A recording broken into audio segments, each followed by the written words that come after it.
Greetings, comrades! I am Skeleton Etiquette, or Sket, if syllables frustrate you. Today we're taking a look at the talent system that got announced with the next expansion, Dragonflight. Exciting times as we're returning to a tree-style system to the undeniable glee to a large portion of the fanbase. We'll go over what we know, some wins for the system, as well as a few things to be wary of. As you may have guessed, this video is based solely on the information that we've been given thus far, meaning things can and will likely change. But at least we get to see the bones we're working with. This is going to be a mix of things that we know, things we assume, and things that we guess, and they'll be marked as such. Now then, on with the video! First of all, you'll be getting 2 trees for whichever spec class combination that you choose. The tree on your left will always be your class, being priest, shaman, or in this case, druid. The tree on your right will be the spec that you've chosen, in this case, resto. Adding up the points from the still shots we've been given, you'll get 61 points to spend. Feel free to check my math. I would assume you're going to alternate between the trees once you hit level 10. In both examples we're given, with maxed out trees, they have 31 points spent in the class tree and 30 points spent in the spec tree. It's easy enough to work out that you'll likely get your first point in your class tree, next in the spec, alternating until you hit max level ending on your class again. In the class tree you have 4 main paths, for druid at least. Each path corresponds to one of your specs, meaning that you have the option of doubling down on your own spec traits or hybriding out on other paths. Maybe you want to be more resilient, so you go down this path, which appears to be the Guardian path. Or you may prefer more range damage and take this one, likely being the Boomkin path. It's important to note that the roads between the talents are an or, not an and, meaning if you have one talent with 2 preceding ones, you do not need both, you only need one.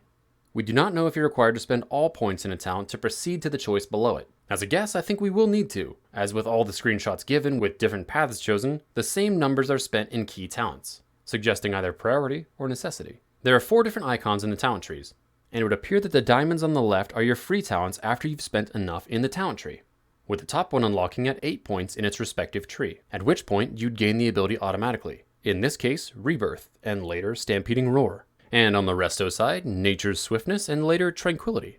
The rounded squares are your ability icons, and all the ones chosen have only 1 point in them. Safe to assume that if you spend the talent point, you get that ability. This could lead to interesting combinations like a Guardian Druid getting Innervate, or Wild Growth, or Boomkins getting Skull Bash or Iron Fur.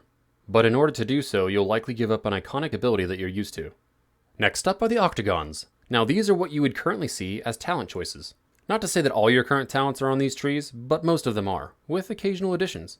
Each Octagon represents a choice between 2 predetermined talents, as seen here with Tree of Life being one option and Convoke being the other. As if that was a choice. You can make these a priority or you can skip them. Typically your class Octagons are going to be your utility talents, like movement speed, your CCs, health recoveries, etc. While your spec Octagons are going to be your throughput talents, like your damage or healing CDs, or powerful passives like photosynthesis. And lastly, you have the circles. And this is a guess, but I believe these are going to be the passive augments to your abilities, either reducing the cost or the cooldown, or just increasing its effectiveness as a whole. In this example, this would give you the ability Rejuvenation, and this would potentially increase its duration, or something like that. This does give you some impressive hybrid potential, while creating something that feels unique to you, until a cookie cutter build gets posted on a third-party site and we all become meta slaves again. Such is life, comrade. Also, as a quick note, the devs mentioned that you'll get some free talents for your spec choice. Given the information that we have, I assume you're going to get your first 2 abilities along your spec path in your class tree.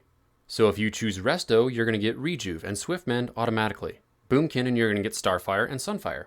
But if you want Rejuve and Swiftmend on a Boomkin, you're going to need to spend the points to get them. This would make the most sense to me. Now we have a crazy amount of options and possibilities, but with that comes some difficulties. The devs stated their intention of allowing us to change all of these just as quickly as we currently do, despite having 61 points to spend. I don't see how that's possible, at least early on, given how many more options we're going to have. But that's not a bad thing. I think most players will mainly want to change out their Octagons anyway. The good thing is that we're given a substantial amount of loadouts that we can save and then name and change pretty quickly. And I think it's safe to assume we'll have the same restrictions, needing either a rested area, a tome, or a codex to swap. Time will tell, but I like it. I can see myself building my hybrid healing damage spec for raid re-clears, while having a more dedicated healer build for prog. I also like that I can even name the build after the specific content it's made for. I could name a build Halandris if I needed a movement ability that I don't normally take. Just things that make it feel a bit more under my control. Here's something really interesting though. The import and share options. Suggesting that I can see someone completely crushing me in the meters, which is very believable, and ask them to share their loadout with me directly. And in the best of scenarios, when they hit the share button, it links it in either chat or a whisper to me. which I can then import, and bam, I'm done. I'm still at the bottom. Damn it. This could be a huge step forward for this style of system, and I hope it works the way I describe. Please, please, please. Now let's talk about the pros of the system. Well, you have a lot more freedom all across the board, more options and more combinations. And with that, a much stronger identity with your character. I personally feel more connected to my character the more decisions that I make. And that was a criticism that I had of the current system for some time. The choices were mostly impactful, but I still have talent rows that I've never changed, which ultimately just takes a decision away from me. With this system, I hope there's many viable paths. It's just so streamlined compared to previous iterations. I think the UI team did a great job with this. Assuming what I've said in this video is correct, I was able to discern all of this from 4 screenshots. That's really impressive to me. As a system, it reads really well. And things to be slightly wary of. When people think back on old days of talent trees, you had a different kind of freedom in that system. Your talents made your spec, rather than your spec determining your talents. You had the ability to mess up. You could put all your talent points into one tree. You could truly be 2 complete halves of a spec. You could go a portion of the way into all 3. This system, or at least the 2 examples we've been given, is a bit more on rails, which might actually be a good thing. We'll just have to wait and see. This is a huge undertaking both to balance and to create for all these different specs. At the same time, I think you might be a little bit surprised at how familiar this complete revamp is. For some people, that'll be a good thing. They'll log in, they'll see their character, everything will make sense. For others, it may not feel different enough.